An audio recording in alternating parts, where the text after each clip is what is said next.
Brandel Chamblee, you're very welcome. Good to talk to you.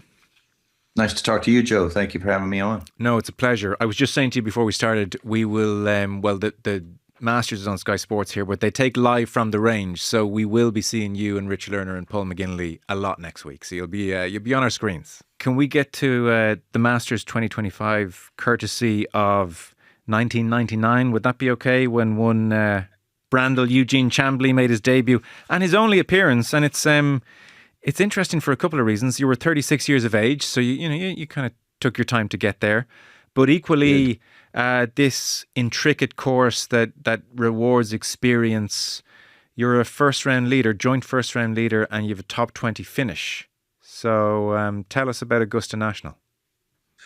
Well, I had a good friend of mine by the name of Glenn Day, who was great friends, if not best friends, with Jack Nicklaus. And Glenn took the yardage book from Augusta National into Mr. Nicklaus and said, all right, take me through every hole. Tell me how to hit tee shots under all conditions and shots into all these greens under all conditions.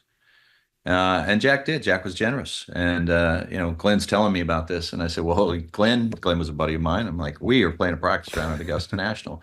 So, I look at that yardage book in great depth and took down the notes. And so I felt like I got 10 years or 20 years of experience in that one practice round. I was comfortable with every hole location and the shot shape into every hole location. A couple come to mind. Back left on 7. You don't go at that pin. You had a high soft cut into the slope, and the slope will feed it over there. And I used that slope, and I hit it a foot from the hole, front right pin on 3. Again, you just hit a high soft cut into that front right hole location. There, you don't play to the fat of that green. That fat of that green is skinny and it's long on the right. Wherever the pin's on 1, you hit a high soft cut to the middle right part of that green and take your medicine.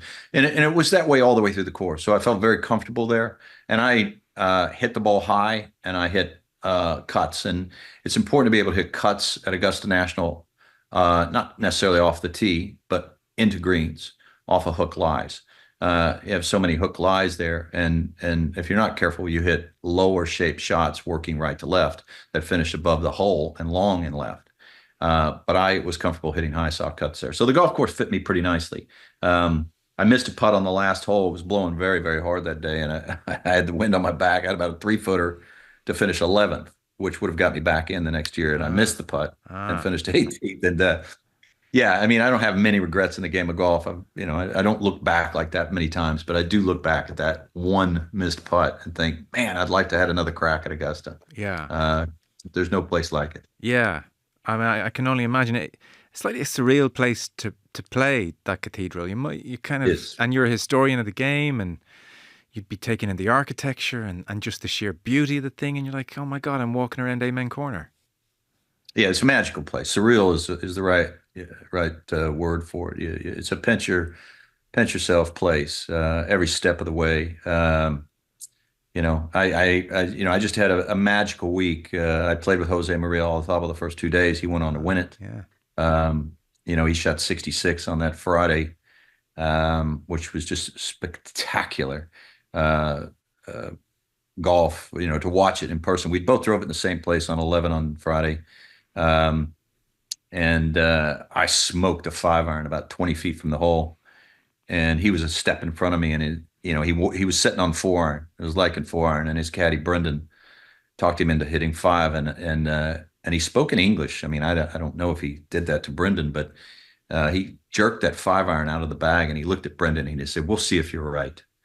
And he had a cut over the water to about 2 feet, and I mean, I was just blown away by the shot and the integrity and the boldness of it. And he was such a gracious guy. In the first round, I almost holed my second shot at 13. I hit a hybrid to about 2 feet. And Jose was just in front of me, and he had 2-iron, and he thinned it. It actually landed short of the creek and skipped over to the creek up onto the front edge of the green. And he made it for eagle. And then I tapped in for eagle. We were walking off the green, and he's a lovely guy. And I said, nice eagle. But I was kind of smiling when I said it. And he goes, no. Mine was crap. Yours was nice. Anyway, it was a great week, with the exception of the putt at the 18th. Uh, um, like it's got so much to. I mean, the time of year is just nice. You know, we're having nice weather even here in Ireland at the moment.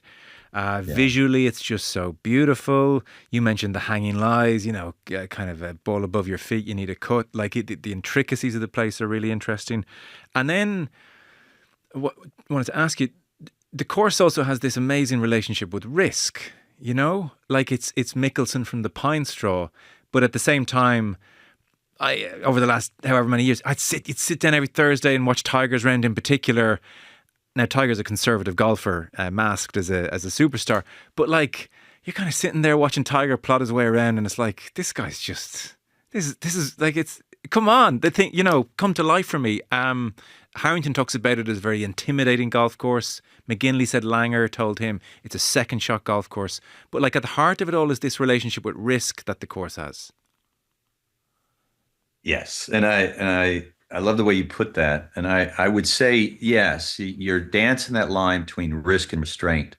So you mentioned the shot that Mickelson hit in 2010, from the 13th pine straw, where a 6 iron, even his caddy was trying to get him to lay up.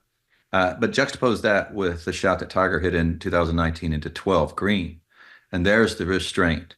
And so that's what you're always playing with at Augusta National. It tempts you into taking risk. It rewards you for risk, but it punishes you by the smallest of margins if you miss your target. So you're always dancing on risk and restraint, always, with every shot. There's almost no stock shot at Augusta National. So you warm up on a flat range. You've got your TrackMan there. How far does my 6 iron fly? 5 iron, this, that, and the other. Everybody's got their stock shots. And then you go to Augusta and you almost never have a stock shot. You're on the tee, it's not even a stock shot because you're trying to work it into a cross breeze or work it into a slope to get it to stay in a particular area of the green. And then you get down there and you're on a downhill side slope or uphill, or the ball's above your feet or it's below your feet. And the wind's coming this direction, and the whole location is this. There's just nothing stock about it. So you're off balance the whole day long. And yet it is a place to show off, because there is a little wiggle room off of the tee. And there are places where you can absolutely look brilliant pitching the ball. The lies are so tight, but they're crisp. So if you're on your game, you could hit these low checking spinners that we just all can't believe they just hit. So just the condition of the golf course, and the beauty of it brings out the best in the best players. But it requires a very particular, this almost sounds like Liam Neeson and Taken. It requires a very particular set of skills. And once you have those skills, the course rewards you year after year after year. Yeah. And if you don't have the skills, and if you never acquire them, it punishes you year after year after year. And there's some very high named players that get rewarded and some very high named players that get punished. And that is just the nature of the golf course. Yeah, it's so interesting. Um, does this course love or hate Rory McIlroy? Hates him. Yeah. And it's a testament to how talented Rory is that he's acquired a very good record here. Not a great record, but a very good record. But he annually underperforms on this golf course. He's in his career, he's averaged hitting right at 42 greens in regulation per week. Now that is underperforming his statistics on the PGA Tour, but quite a bit underperforming against what it takes to win around there. I mean, the winners on average are around 52 greens a week. So you're talking 2 and change a day that he's missing the mark by. So it's very important to get off a good start there. So you got to be in the right place mentally. If you go back 25 years, I've got the data around here somewhere. I can be even more specific, but going back to 2000, after the first round, you literally just look at the first page of the leaderboard and your winner's coming from that. The winner after the first round, average position is 6.6. After 2 rounds, the average position of the eventual winner, and we're going back to 2000, is 3.2. After 54 rounds, it's 1.6. So if you are not in a good position after round 1, you can't overcome it. And so you go and you look at what Rory has done. Let's just look in the last 6 times he's played here in the first round. His rounds are 71, 72, 73, 76, 75, 73. Yeah. So to me, it's, and every shot will have a technological and psychological aspect to it. But, Rory comes here, and I would argue that nobody in golf faces as much pressure annually as Rory does at Augusta National. Nobody anywhere, anytime, all year will face as much pressure as Rory does arriving at Augusta National, because it's different than Jordan Spieth trying to win the PGA Championship. Because Jordan Spieth's game has fallen off so much that people don't look at him as an inevitable career Grand Slam winner. If it happens, it's going to be like lightning, out of the blue. With Rory, he's so good and he's so consistent, and his game hasn't fallen off. There's an inevitability to what he's on the cusp of doing. And at first glance, people look at the course and they think it perfectly suits him. But it doesn't. Rory has his swing, as he's aged, his swing has gotten flatter. It's gotten more of a draw sort of look or bias to it. And I think it's just harder for him to hit the necessary fades off the fairways that he needs to do to hit the number of greens that he needs to hit. And it's very easy for Scotty Scheffler to do it. Scotty Scheffler's in a place where he can work the ball comfortably, left to right and right to left. And it's not as easy for Rory, not from a technical aspect and not from a mental aspect. Yeah, we stay the technical for a second, because the mental, we're all obviously fascinated by and have our own thoughts on. Why would his swing have become flatter? I presume that's not an intentional thing necessarily. It just kind of evolved that way. Yeah, I mean, it's hard to say exactly. I've talked to Rory about it, briefly here and there. And at the end of last year, I saw, him posting some things on social media where it looked like he was trying to get the club in a position that's slightly more upright and slightly more cupped at the top, where the club is not across the line and it's, more down the line. And it looks like this year he's done that, and to some extent. And that's very important, because it would allow him to get on top of it, not underneath it, on top of it, and hit those low pinch squeeze cuts. But if you go back and you just look, I mean, you can do this. It'd take you 2 minutes to do this. You just YouTube Rory 2014. Yeah. And PGA Open Championship. Look at him down the line. Take a screenshot of it. Go to 2019 Players Championship. Look at him down the line. Take a screenshot of it. Look at him 2024 down the line. Take a screenshot of it. And just compare the two at the top. And you can see that he's, the club's in a different spot. He's deeper versus more upright. The club's a little bit pointed to the right, where it was absolutely spot on down the line in 2014. And so 2011 to 2014, Rory's club was in that spot. It was there in 2015 as well. I mean, but as time's gone on, it's gotten deeper, and it's harder for him than it is Scotty to hit those little pick cuts. But this year, I think because he's gone to a spinnier ball, it requires him to get on top of it to bring it down a little bit more to control the spin. So the spinnier ball is important. He won the Players with a spinnier ball. I'm not sure he would have been able to win it, because he didn't hit it great, but he was able to recover and hit these beautiful bendy shots out of the trees. And also because it keeps him on top of it.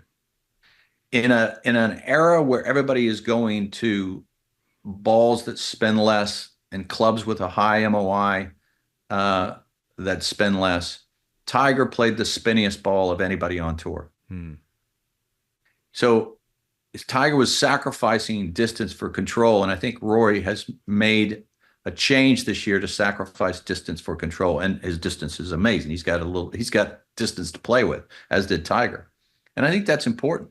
And it betokens good form this week, because he's, from a win perspective, he's never come into the Masters in better form. And the data, it's there. It certainly says that it's his best chance ever that he's ever had, I would argue, coming into the Masters, from a psychological standpoint, from a technical standpoint. Yeah. to get it done. One more technical standpoint question.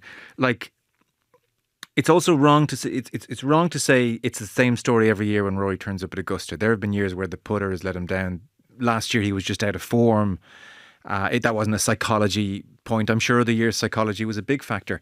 But like to try and throw a blanket over his relationship with Augusta, Faldo, for instance, would say and does say, and maybe it's it speaks of Faldo that he leans more into a technical fold. He says generally Rory's wedges are just not sharp enough, and that around Augusta, that's just not good. Yeah, for obvious reasons, and that's his kind of Achilles heel.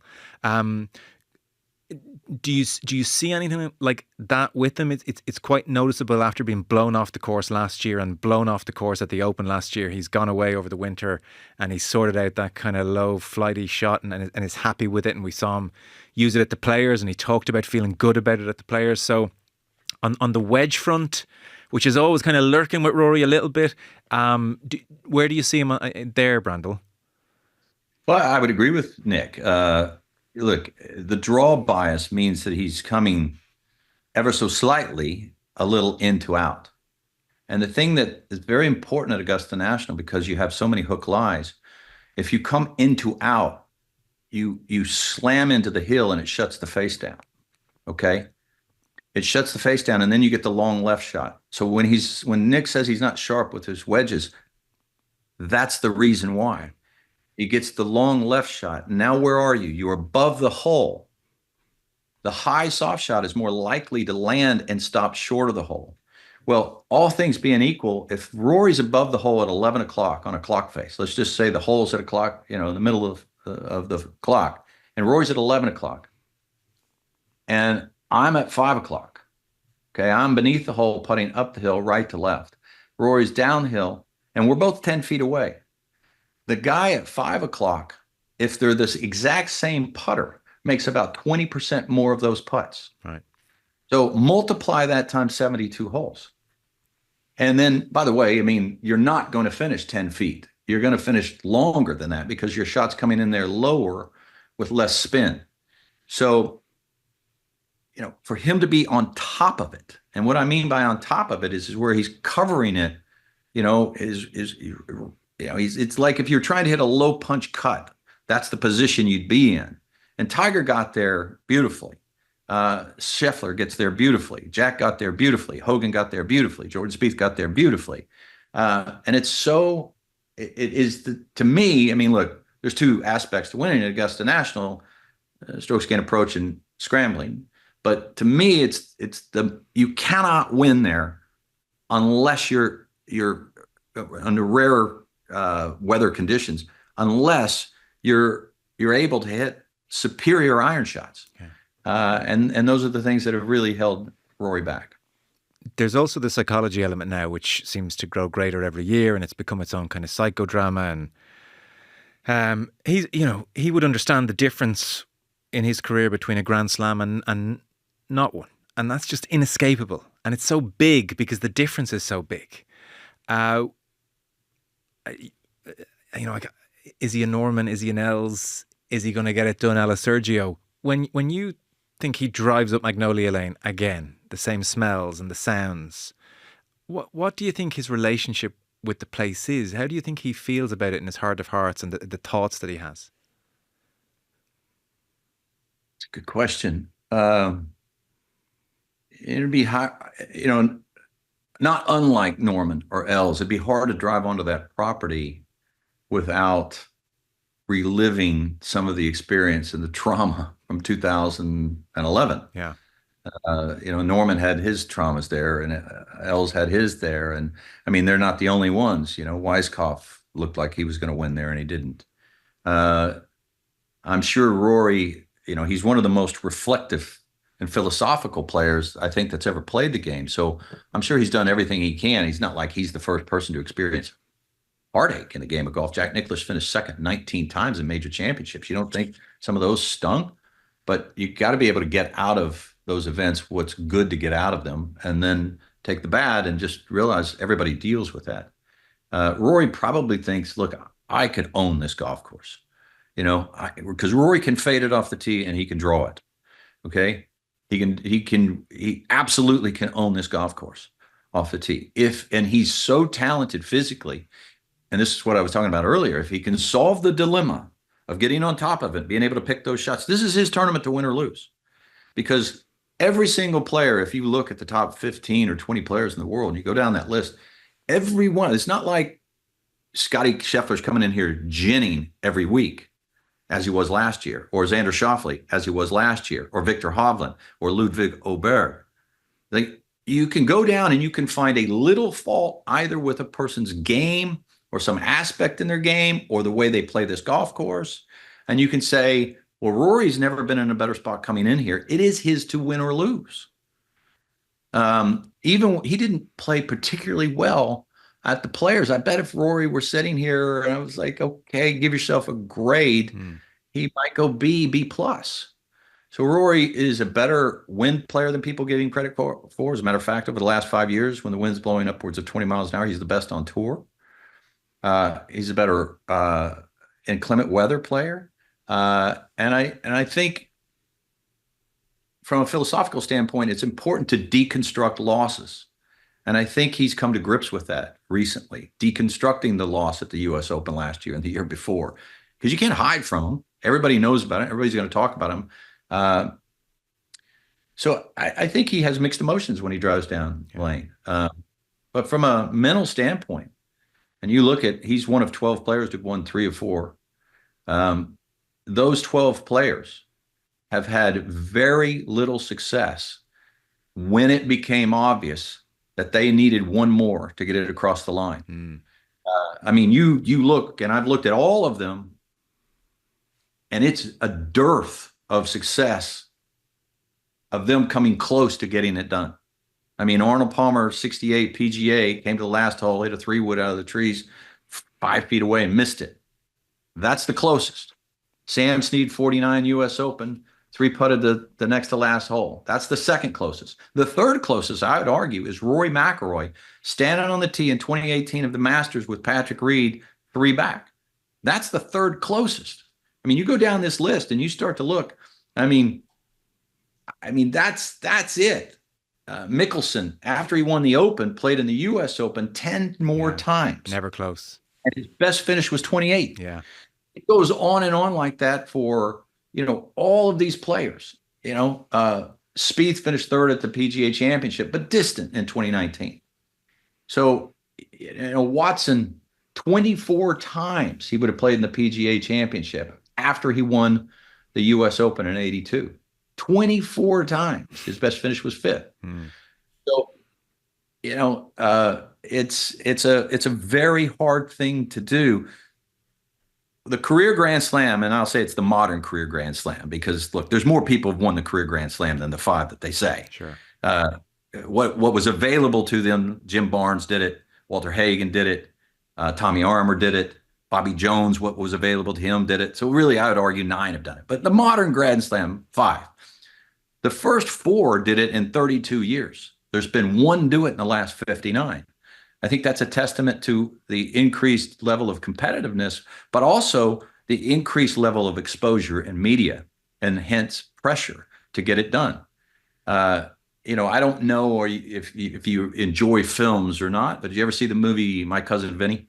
Yes. There's a great scene in that movie where the character played by Joe Pesci in the movie, it's Vinny Gambini, I believe. And he's on the porch there talking to Marisa Tomei's character. And she's going through all the things that hang in the balance if he doesn't win this case. And Joe Pesci's such a great actor. He's like, oh my goodness, your biological clock, our wedding, their lives, my law career. Is there any other shit that you can hang in the balance for me to win this case? And I feel like if Rory were, we were having a bit of fun, he could almost go Joe Pesci on us and go, I know. Is there anything else that you can hang in the importance of me winning the Masters? And that's where we're at with him. Yeah. And, but that's why we all lean in and watch sport, because as exceptional athletes, extraordinary people of great determination and skill, know full well what's in the balance, and we pay to watch them deal with it and take those little gremlins and put them in a room and close the door and say, you're not getting out this week. I've two quick last questions. On the pressure point, everybody has an inkling if they try and visualize McIlroy winning this thing, how he might do it. Is it he steamrolls him, he just gets, he can do that. He can, congressional style, comes out the gate on Thursday, feels great and doesn't look back. That could happen. Level with Scotty Sheffler heading into a main corner on the Sunday, a la DeChambeau at the US Open. The pressure, the expectation, the Grand Slam. People don't love that one. I don't know. And then there's also he shoots a 62 on Sunday from 10th, and he can do that too. I take your point about the stats where you need to be on a Thursday on the leaderboard and everything else to win this thing. If you see him doing it, just in your this isn't based in fact, just in your bones. How do you see your McIlroy doing this, Brandel? Well, to your points, all right, just real quick, let's look at this. Take your time. Let's go.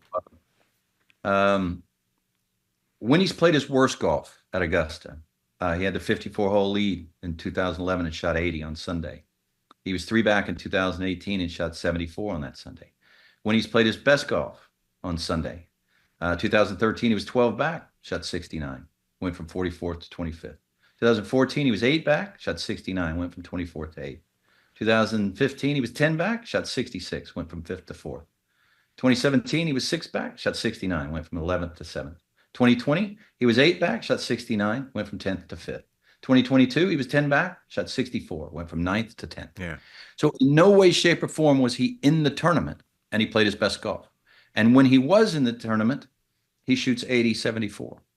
So that is mental. Of course, there's a technical aspect to every part of, they're technical and the psychological, they're tied together, but those are demonstrably mental hurdles. So when you ask, what does he have to do to get over the hurdle? He did show me at the Players' Championship that he can win without his best stuff. Of course, he's won 27 times. I mean, he can win without his best stuff. But from a psychological standpoint, he's 3, 4, 5 back, 2 players ahead of him. They both struggle. He gets some freedom, feels like it's his day, shoots 66 and wins. Yeah. That seems to be that makes the most sense. There's a lot of, I hesitate to call it scar tissue, but there are gremlins. There's bad memories out there. And the putt he missed at the 16th hole at the US Open last year and at the 18th hole last year at the US Open, and then the wedge he ended to 14 the year before at LA Country Club. Those are tough things to fight and get over, and they have a way of creeping in on little mouse feet on Sunday, just creep in. I'm not sure if it's apocryphal or not, and you'd know the story better than me, I'm sure.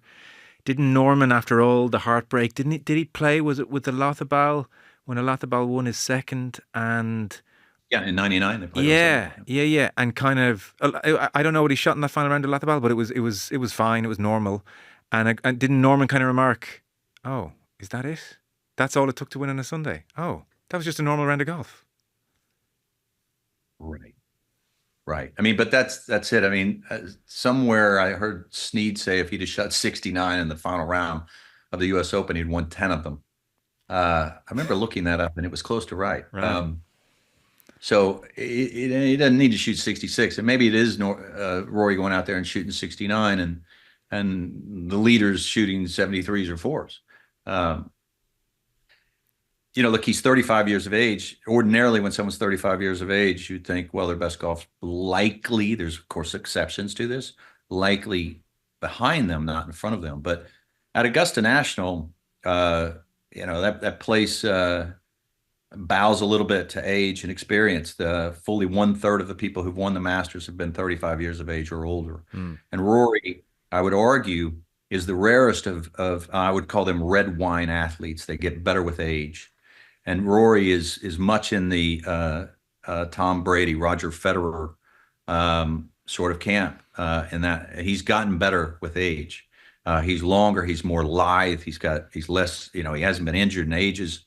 He moves beautifully, and he's walking around like he owns the place.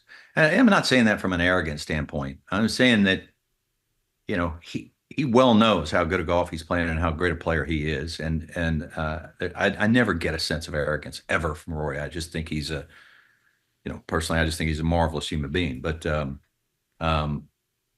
nonetheless, he's walking around like Steph Curry, and Michael Jordan, in my view. Okay.